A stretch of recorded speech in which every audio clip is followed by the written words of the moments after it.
Okay, Emma asked, "Hi, we're going to process my AOS. My question is the 2015 individual tax return, I guess that means, of my husband did not reach poverty guidelines. There's a possibility that they're going to get an RFE."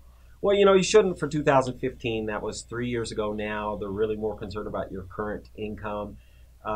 We can never say for sure when it comes to an RFE because of the thousands, over 30,000 of these we've done, we've seen people get some pretty crazy RFEs, people who clearly meet the income requirements and then get an RFE anyway and have to just kind of double down or prove it.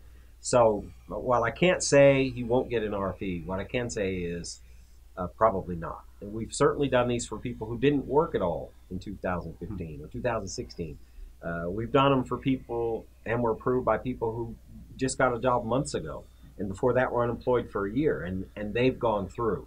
So I don't think I'm assuming from the question, the way you asked it, I'm assuming that since 15, meaning 16 and then last year 17 and currently his income is adequate. And if that's the case, I don't think you have any problem at all.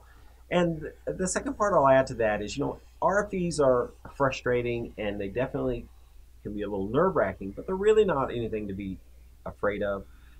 What an RFE means, what I like to tell people is, look, typically when you get an RFE, it means they've checked everything else and they found this one thing they got a question about, and now they just want you to give them an acceptable answer to this question, and then they're going to go ahead and prove your case typically. So um, it doesn't mean, it's not the same as say an intent to deny.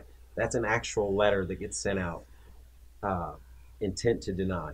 When RFE, which stands for request for evidence, they're not saying we're about to deny you unless you can prove something. What they're saying is, hey, everything's looking good. We just need you to answer this question. Now, if you can't satisfactorily answer the question, yes, of course, it could lead to a denial. But that almost never happens. Generally, the problem is rectifiable or they wouldn't send you an RFE. If the problem is killing your case, they would just send you an intent to deny or an outright denial.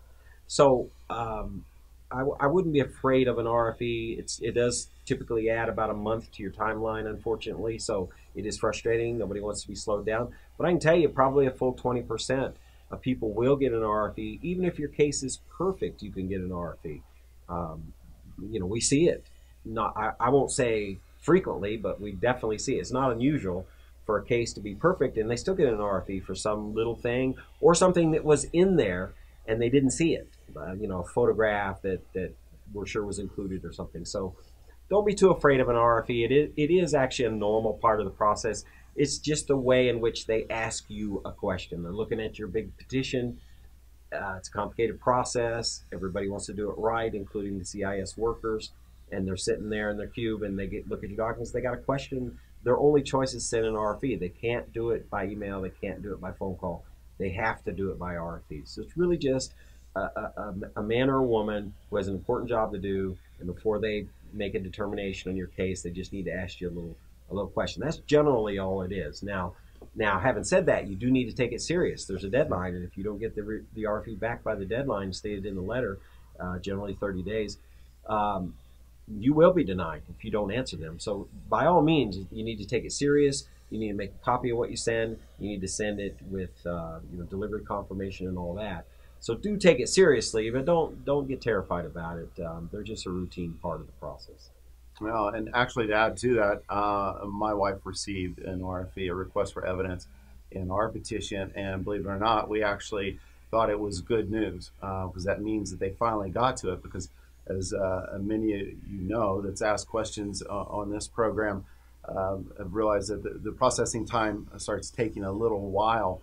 But the nice thing is, when you receive that RFE letter, you know now they're working on your case, and as Ben already pointed out, this is the only item missing. We responded to the RFE and had our approval notice shortly after. So usually it's good news if you receive an RFE. That's usually the only way that you know they're working on it on your case. If you found this video useful, it would mean a lot to us if you could hit the like button and comment below to let us know what you think.